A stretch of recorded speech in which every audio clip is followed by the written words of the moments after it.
میں نے پچھلا دروازہ کھولا اور ہم لوگ اندر آ گئے۔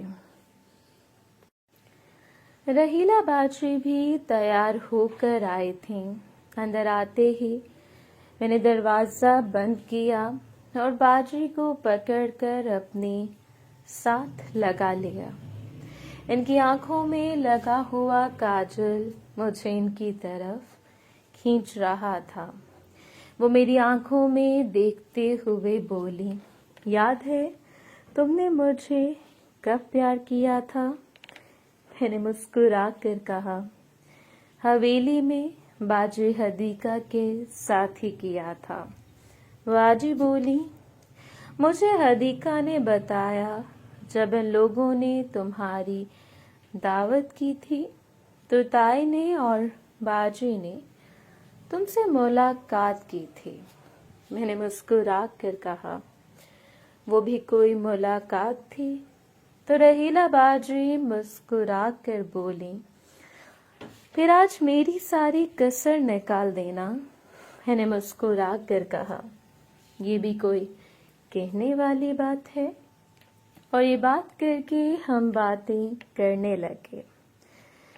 کافی دیر ملاقات جاری رہنے کے بعد جب ملاقات ختم ہوئی تو رحیلہ باجی کی آنکھوں میں لگا کاجل پھیل چکا تھا اور تھوڑے تھوڑے ان کے آنسو بھی آ گئے تھے۔ میں نے مسکرا کر پوچھا، کیا ہوا؟ تو وہ بولی، ایسے بھی کوئی کرتا ہے؟ میں نے کہا، آپ نے ہی تو کہا تھا کہ آج کوئی کسر باقی نہیں رہنی چاہیے۔ تو میری بات سن کر ہی رحیلہ باجی چپ ہو گئیں۔ میں نے کہا، ایک منٹ ٹھہریں۔ میں کمرے کے ساتھ بنے اسٹور روم میں گیا اور وہاں سے میں نے کریم نکالی اور باجی کو لگا دی۔ کچھ دیر بعد جب ان کو تھوڑا سکون ملا تو وہ اٹھ کر چلنے لگی اور پھر میں بھی ان کے ساتھ کمرے سے باہر نکلا تو جس راستے سے آئی تھیں اسی راستے سے واپس چلی گئیں اور میں واپس ڈیرے پر آ گیا۔ ڈیرے پر بھی کچھ خاص نہیں تھا۔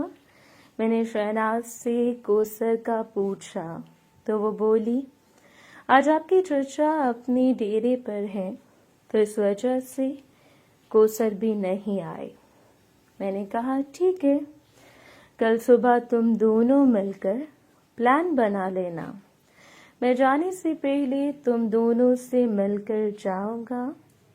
تو میری بات سن کر شہناز کے چہرے پر مسکراہٹ آ گئی۔ میں نے کہا، اس کے بعد میں تقریباً 5 دن بعد ہی وہاں پہ آؤں گا۔ تو شہناز بولی، ٹھیک ہے۔ پھر سارا دن ڈیرے پر ایسے ہی گزر گیا اور شام کو میں واپس گھر آ گیا۔ گھر آیا تو تایا لوگوں کی فیملی آئی ہوئی تھی۔ تائی حدیقہ، باجی اور آصف کی تینوں بہنیں تھیں۔ جیسے ہی میں اندر داخل ہوا تو شبنم اور عنبر مجھے دیکھ کر مسکرا اٹھیں۔ میں نے جا کر سب سے سلام لی اور کرن سے جیسے ہی میں سلام کرنے لگا تو اس نے میرا ہاتھ تھوڑا زور سے دبایا اور اپنے پیٹ کی طرف اشارہ کر دیا۔ میں اس کا اشارہ سمجھ گیا۔ اس کے بعد میں بھی ان لوگوں کے ساتھ بیٹھ گیا۔ شاید یہ لوگ ابھی ابھی آئے تھے کیونکہ ابھی عظمیٰ، مونا ان کے لیے چائے بنا رہی تھیں، جبکہ دوسری طرف خالہ اور شازیہ رات کے کھانے کی تیاری کر رہی تھیں۔ تائی اپنی معنی خیز مسکراہٹ کے ساتھ پوچھنے لگیں، ندیم تمہاری طبیعت کیسی ہے؟ کبھی ہمارے گھر بھی چکر لگا لیا کرو۔ کل آصف بتا رہا تھا کہ تم رحیلہ کو